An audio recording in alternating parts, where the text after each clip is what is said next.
Mesdames, Messieurs, bonsoir et bienvenue sur le plateau du Grand Oral. Nous reparlons politique ce soir, non pas municipale, mais élection européenne, puisque nous recevons Kelly Citadel-Vellin, candidate Force Vie aux européennes. Kelly Citadel-Vellin, bonsoir. Bonsoir, Monsieur Jean-Jacques Seymour. Et merci d'être avec nous. D'abord, présentez-vous, parce qu'on ne vous connaît pas.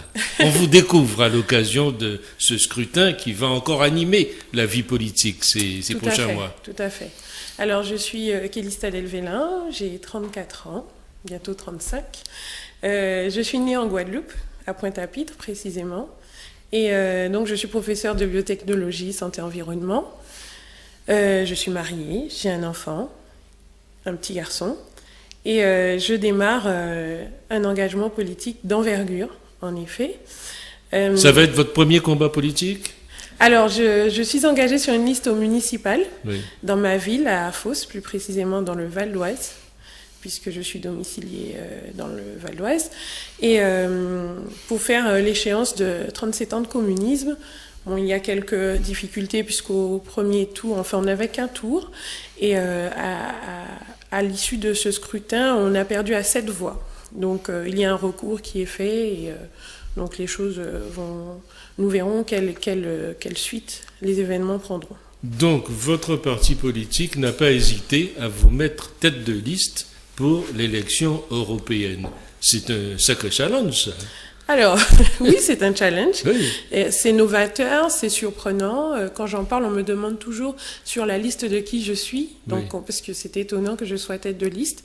Déjà, je ne suis pas sur un parti, puisque je suis sur un label qui s'appelle Force Vie. Force Vie. Alors, c'est quoi Force Vie ? Parce qu'effectivement, on n'en a pas beaucoup entendu parler encore. Alors, c'est tout nouveau. Oui. Force Vie, c'est un label qui fonctionne un peu comme une franchise et qui a pour objectif de défendre la vie, oui, sous toutes ses formes, oui, donc, et de décliner ce thème de la vie par rapport aux instances européennes. Oui. Donc, nous sommes des candidats sur toutes les circonscriptions de France. Je suis donc représentante outre-mer. Et notre objectif, c'est vraiment... Mais il y a un leader derrière ça. Alors, il a été à l'initiative de Christine Boutin. Voilà. Il a été à l'initiative de Christine Boutin. Oui. Donc, par rapport à la défense de la vie et de l'homme qui doit être au centre de nos discussions. C'est un mouvement issu des opposants au mariage pour tous, par exemple ? Alors, peut-être pas, puisque la LMPT n'est pas présente. Il y a des anciens, de la Manif pour tous, mais non, c'est surtout des personnes qui sont... Non, parce que quand on parle de Christine Boutin, on voit tout de suite oui, anti-mariage pour tous. On connaît ses combats. Par oui, contre, nous ne sommes pas des duplications de Christine Boutin. Nous partageons certainement ses valeurs et ses idées, mais à chacun, en fait, est permis de mener une campagne dans sa circonscription avec l'idée de défendre des valeurs qui nous sont communes, mais bien sûr de s'adapter à son électorat et aux spécificités de sa circonscription. Mais dites-moi, Force Vie, c'est un mouvement d'inspiration chrétienne ? Je cherche à comprendre. Oui, c'est un mouvement d'inspiration chrétienne. Cependant... les valeurs que défendent les chrétiens, elles sont propres. La vie, c'est propre aussi aux musulmans, aux bouddhistes, à tous les autres, et même aux athées. Enfin, sans vie, comment peut-on faire ? Donc, ceci est déclinable à l'infini. En réalité, au niveau de l'économie, nous voyons bien clairement que ce qui compte aujourd'hui, ce sont des chiffres, ce sont des plus-values, ce sont des dividendes. Mais s'il n'y a pas de salariés pour travailler, s'ils ne sont pas en bonne santé, comment les choses se feront-elles ? Donc, la vie, clairement, et d'ailleurs, c'est le phénomène... c'est l'essentiel qui, quand on nous l'enlève, nous n'avons plus d'autre issue, parce qu'il n'y a que devant la mort que l'homme se sent terriblement impuissant. Parce que tant qu'il y a vie, voilà. Il y a espoir. Et ce message-là, vous allez le porter dans un bastion, et vous allez développer ces théories dans un bastion qui est le temple du libéralisme, et disons-le tout clair aujourd'hui, le temple du n'importe quoi, vraiment. Le temple du n'importe quoi, oui, serait ma circonscription ? Non, le Parlement européen, ah oui, où vous allez. Le Parlement européen. Eh bien, écoutez, effectivement, il y a beaucoup de choses qui se passent, beaucoup de lois qui sont votées. Enfin, en effet, Et qui échappe à nos dirigeants, hein, ici. Tout à fait, voilà. Tout à fait. Il y a des choses à défendre au niveau du Parlement européen qui sont clairement, qui ont un impact réel sur notre vie quotidienne et sur notre avenir, et sur notre présent, sur nos enfants, etc.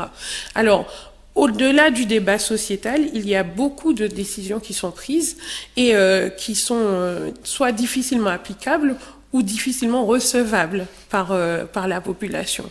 Et le Parlement européen a pour rôle de faire entendre la voix du peuple, des peuples de chaque pays d'Europe pour dire effectivement ce qu'il a envie qui se mettent en place ou non.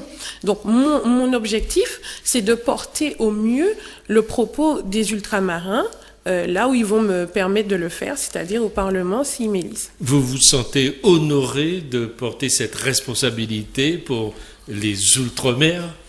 Évidemment, puisque, vous savez, je suis une femme de conviction, je ne suis pas bien vieille, cependant, j'ai toujours eu ces valeurs d'entraide, mon éducation, celle que j'ai reçue, à l'antillaise, oui, mais avec vraiment des positions claires sur beaucoup de sujets, les valeurs du travail, les valeurs de l'engagement. Je suis moi-même enseignante, je travaille depuis 2001, dès mes 21 ans, et je sais ce que c'est aussi d'être auprès de la jeunesse, de les voir évoluer, et de voir aussi la panique qu'il y a par rapport à ces personnes-là, concernant leur avenir, concernant les entreprises qui s'en vont de la France, comment ce manque d'espérance, clairement, pour la jeunesse. Je suis au quotidien face à ces choses-là, face à des élèves aussi qui n'ont pas envie de travailler, parce ils ont des grands frères ou des grandes sœurs qui ont des diplômes et qui sont peut-être à la maison et qui n'ont pas forcément une issue, que ce soit en Île-de-France ou en Outre-mer, à plus forte raison en Outre-mer. Mais pourquoi on vous a choisi ? Vous vous êtes posé la question ? Pourquoi on m'a choisi ? Oui. On me l'a proposé, j'avais le choix, hein, je pouvais dire oui ou non, mais je me suis sentie appelée à ces choses-là. Vous savez, vous pouvez porter un message d'espoir et donner aussi un sens à l'existence, enfin aider les autres à trouver leur chemin dans les petites sphères dans lesquelles vous êtes, que ce soit dans le milieu associatif pour certains, au niveau familial, au niveau de votre cocon personnel, et ces choses-là vont avoir un rayonnement.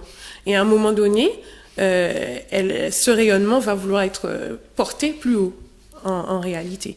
Les affaires politiques m'ont beaucoup intéressée depuis plusieurs années. Je me suis toujours tenue au courant.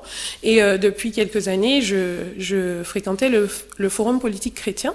Et donc, c'est avec beaucoup d'intérêt que j'ai vu de nombreuses choses défiler devant moi. Alors justement, qu'est-ce que vous a porté le Forum politique chrétien que vous allez maintenant porter à un plus haut niveau ? Alors, le Forum politique chrétien m'a apporté une vision de la vie qui clairement me pousse à me lever. C'est-à-dire que je n'accepte pas le statu quo. En réalité, souvent, que ce soit... Vous dites non à beaucoup de choses, c'est ça ? Non, pas forcément. Non. Simplement, non, je ne suis pas une contestataire dans l'âme. Cependant, il y a des choses qui existent et on aimerait les voir changer. Cependant, beaucoup de gens veulent voir changer les choses, mais ne veulent pas s'engager. Puisque un engagement politique ou tout autre, ça demande un engagement du temps, des moyens, etc. En tant que jeune femme, il y a des jeunes femmes de mon âge qui font bien d'autres choses de leur journée et de leur soirée par rapport à moi. Tout dépend effectivement de du prix que l'on veut payer pour les choses. Et cela dans tous les domaines de la vie. Et vous êtes prêt à payer quel prix ? Alors pour l'instant, le prix de nombreuses nuits courtes, oui. Déjà, le prix de déplacement Oui, parce énorme. Que c'est un sacerdoce. Hein, ça. En quelque sorte, oui. En quelque sorte, oui. Oui. Oui. Donc, il y a un prix à payer, effectivement, le prix d'être moins disponible pour ses proches, mais le prix aussi de rencontrer des personnes passionnées et qui vous donnent envie de continuer et des combats pour lesquels vous avez envie de vous battre, clairement. Oui, tout ça, c'est important pour vous. Bien sûr. Est-ce que vous avez des thèmes particuliers, des choses qui vous tiennent à cœur, des idées que vous allez vouloir faire passer absolument, des choses pour lesquelles vous allez vous battre ? Bien sûr. Oui. Alors, la jeunesse, c'est un sujet qui m'intéresse et qui m'interpelle particulièrement. Parce que vous êtes jeune, Parce bien que je sûr. suis jeune. Oui. Parce que la classe politique n'est guère représentative des jeunes. Alors, faut le dire, puisque la moyenne d'âge étant autour de plus de 50 ans, clairement, je Bon, ne on sais peut pas. avoir 50 ans et s'intéresser aux jeunes. Oui, Disons on peut- qu'elles s'en désintéressent, tout simplement. Oui, non alors attention, il y a des jeunes qui s'en désintéressent, mais il y a des jeunes aussi qui veulent monter, comme dans certaines municipalités ou dans d'autres sphères politiques, locales ou nationales, et on sent bien qu'on leur dit « attends ton heure ». Donc il y a des jeunes là qui sont prêts à On travailler. vous a dit à tontonner? Non, pas encore, Pas encore. ça risque d'arriver. Oui. Oui. Oui, donc je pense qu'il y ait des jeunes qui pensent aux jeunes, qui réfléchissent aux problématiques des jeunes et qui se sentent investis justement de cette envie de faire changer les choses. Parce qu'il y a quand même des conflits générationnels qui sont clairs et les problématiques on peut les voir de loin, mais qu'on ne les vit pas ou qu'on n'est pas au contact des personnes qui les vivent, c'est difficile. Et le problème de la classe politique actuelle, clairement, en général, c'est d'être loin du terrain. C'est vraiment de ne pas connaître ce que vivent les personnes au quotidien. Moi, j'ai pleinement les pieds sur terre, je suis dans la vie civile et je vois exactement ce qui s'y passe. Voilà. Voilà, et vous voyez aussi les déceptions, peut-être nombreuses, Tout à fait, de tout à cette fait. jeunesse. Oui, les déceptions liées à un système qui n'est pas toujours adapté. Oui, on a beau leur dire fais des efforts, etc., accroche-toi, mais parfois ils se rendent bien compte que au-delà du propos, derrière il n'y a pas les infrastructures, etc. Et pour parler clairement des ultramarins, nous avons des difficultés quand on est aux Antilles, en tant que jeune, on a des difficultés particulières. On devrait être riche, puisque rien que nos déplacements sont onéreux. La capacité, les infrastructures pour se former, l'université Antilles-Guyane est là, elle a ses limites, elle doit être développée encore. Vous avez aussi la contrainte de partir généralement pour l'Hexagone, avec tout ce que ça implique, le logement, le financement des études, la difficulté de ne pas rentrer chez ses parents comme certains de province le week-end, ça je l'ai connu puisque j'ai fait mes études à Lille. Voilà, c'est toutes ces problématiques-là. Au niveau européen, l'accès au système Erasmus, toutes ces choses-là sont de réels freins. Et certains jeunes qui peut-être manquent peut-être de courage, mais comme d'autres ici, clairement, ça ne les encourage pas à avancer et à pousser. Voilà. Vous voulez changer les choses, mais comment changer les choses là où d'autres se sont cassés le bec? Eh bien, peut-être remettre encore le pied à l'étrier, certainement. Les choses évoluent. Il y a sur place, localement et dans le milieu associatif, beaucoup d'associations mises en place par rapport à l'ambition des jeunes, par rapport à leur insertion. Toutes ces choses sont à développer et travailler sur les filières et surtout rechercher l'implantation par des moyens économiques, certainement, du type loi Girardin, pour que des entreprises viennent s'implanter sur place en Outre-mer et créer peut-être des formations avec alternance, puisque souvent ce qu'on demande aux jeunes, après même 5 ans d'études, souvent on leur demande une expérience. Mais comment peuvent-ils l'avoir si on ne leur donne pas la chance de la réaliser? Donc ce sont des choses comme ça. Là, on vous donne une sacrée chance, là, d'être pour la première fois à ce niveau. Vous allez devenir, vous vous rendez compte, parlementaire au niveau de l'Europe. Oui. On vous a donné une chance, là. Certainement. Oui. Je la saisis. J'aurais pu aussi me cacher sous la table et me dire que c'est trop compliqué. Oui. C'est pas trop lourd, vous y réfléchissez? Absolument. On y réfléchit, on se rend compte du poids de l'engagement. Oui. J'en ai bien conscience, mais je n'ai pas envie un jour de m'asseoir et d'avoir des regrets.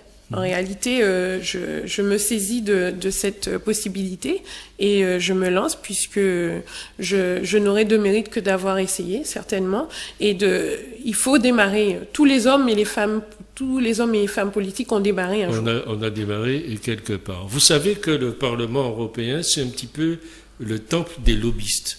Tout à fait. Voilà, qui viennent là et qui disent il faut Qui voter veulent de influencer les telle pensées, ou telle etc. manière. Quelle est votre force de caractère, Kelly? Quelle est ma force de caractère? Ouais. Eh bien, écoutez, mais il y a des choses qui ne sont pas négociables pour moi. Alors oui, certains se sont cassés le bec parce que on traite ceux qui ont des idées fortes, de grande gueule ou etc. Nous verrons bien comment les choses se passeront. Je suis assez ferme dans ma pensée, dans mes réflexions. Cependant, j'ai la sagesse. Je n'ai pas encore les cheveux blancs qui le prouvent. Cependant, j'ai la sagesse de savoir amener les choses avec diplomatie. Donc, il faut trouver un juste milieu. Si on vient vous voir pour vous dire bon, le chlordécone, il faut absolument qu'on continue à inonder les Antilles de chlordécone parce que sinon la banane va disparaître. Vous faites quoi? Allez, travaux pratiques. Il faut que... Alors, travaux pratiques, vous pensez que quelqu'un viendra me proposer quelque chose comme ça? Écoutez, on vient, oui, les lobbyistes, ils sont là pour Oui, ça. oui, peut-être bien. Ouais. Je pense qu'ils auront plus de... ça sera moins gros. Cependant, quand je pense à... Vous savez, ils vous ont à l'œil, ils observent, ils regardent, voilà. Évidemment. Ouais. Moi, en tout cas, je suis née aux Antilles. Je suis née aux Antilles. J'aime les Antilles. J'aime l'outre-mer. Et j'aimerais pouvoir me balader dans toute ma circonscription. Et clairement, envisager la destruction des sous-sols par le chlordécone un peu plus et que je puisse y participer par un vote d'une certaine manière. Je ne pourrais pas me regarder dans la glace. J'ai une conscience, monsieur. Donc, je suis une femme de valeur, de conscience, d'éthique, et par rapport à cela, et je suis sensible particulièrement à l'environnement, puisque je suis en ma qualité de professeur de biotechnologie, spécialité option santé-environnement. Donc là-dessus, voilà, c'est pour ça que je suis venu directement. C'est très difficile de discuter avec moi sur ces choses-là. Sur cet exemple, oui. Oui, ouais. je comprends enfin, bien. Ce que je voulais dire, c'est que des lobbyistes sont là et que souvent des décisions sont votées ou prises par ces parlementaires qui n'émanent pas d'eux nécessairement. Alors, il y aura une stratégie à développer. Clairement, en tant que parlementaire, député européen, on n'est pas seul. Nous sommes 72. Vous avez un groupe derrière vous. Alors, on n'est pas seul. Simplement, il faudra intégrer les groupes, juger des groupes intéressants à intégrer et aller défendre certains éléments dans les commissions qui s'y intéresseront, clairement. Il y a des commissions que je ne louperai pas. Il y a des commissions qui, pour moi, seront incontournables concernant vous les avez déjà la pêche. fixés? Un petit peu quand même. Oui, bien sûr. Dites-nous. L'agriculture, la pêche, oui. Ces choses-là, c'est très important. Oui. En tant que femme issue de la diversité, vous vous sentirez bien dans ce milieu? Femme de la diversité. C'est un terme que j'aime pas trop. Hein. Moi je ne suis pas à l'aise avec ce terme-là. Oui. Bon, il fait beau, on le met un peu partout, on ne sait même pas à quoi il sert en réalité. Oui. J'ai mon petit garçon qui m'a dit l'autre jour, on lui a dit, tu es quoi? Il a dit, je suis français. Je suis français, mamie est guadeloupéenne. Oui. Vous voyez ce que je veux dire? Oui. Donc, la réalité, c'est que moi, par rapport à mon identité, je suis au clair. Et je sais qui je suis, je sais ce que j'ai à défendre, je sais aussi ce qui correspond à mon talon d'Achille, pour les autres peut-être, parce que bon, j'ai vécu à Lille dans les années 90. Talon d'Achille, ça me parle, allez-y. Oui, non mais je veux dire, il y a eu des difficultés parfois à faire son trou en province, trouver un stage, tout simplement. Oui. Kelly Citadel, sur le papier, au téléphone, on en a un. On arrive, on n'en a plus. Mais moi, j'avance. Clairement, j'ai mon chemin à faire. Et la qualité n'attend pas le nombre des années, d'une part. Et la qualité n'attend pas non plus qu'on soit blanc ou je ne sais quoi. Et voilà. Ce que je sais, je connais les valeurs du travail. Voilà, ça, il n'y a pas de souci là-dessus. Quand je me penche sur les choses, il suffit de bien s'entourer, travailler correctement maîtriser les dossiers, faire les choses qu'on a à faire, clairement. Kelly Citadel-Vélin, cet entretien arrive à terme. Vous ferez campagne dans tous les Outre-mer? Alors, je ferai campagne déjà dans l'océan Atlantique, puisque j'ai 3 sections, Oui. l'Atlantique, l'océan Indien et l'océan Pacifique. J'irai en Guadeloupe, Martinique et Guyane, certainement. Si de généreux donateurs veulent m'aider à partir en Réunion, à Mayotte, à Tahiti, n'hésitez pas, clairement. Donc, parce que je pense que la difficulté de cette circonscription, c'est qu'il faudrait un jet privé pour la parcourir. Ce que vous n'avez pas. Non. Et faites attention à vos comptes de campagne. Oui. Voilà. Merci Kelly d'avoir été avec nous pour cette émission Le Grand Oral. Et bonne campagne, on peut le dire déjà. Je vous remercie. Merci beaucoup. À très bientôt.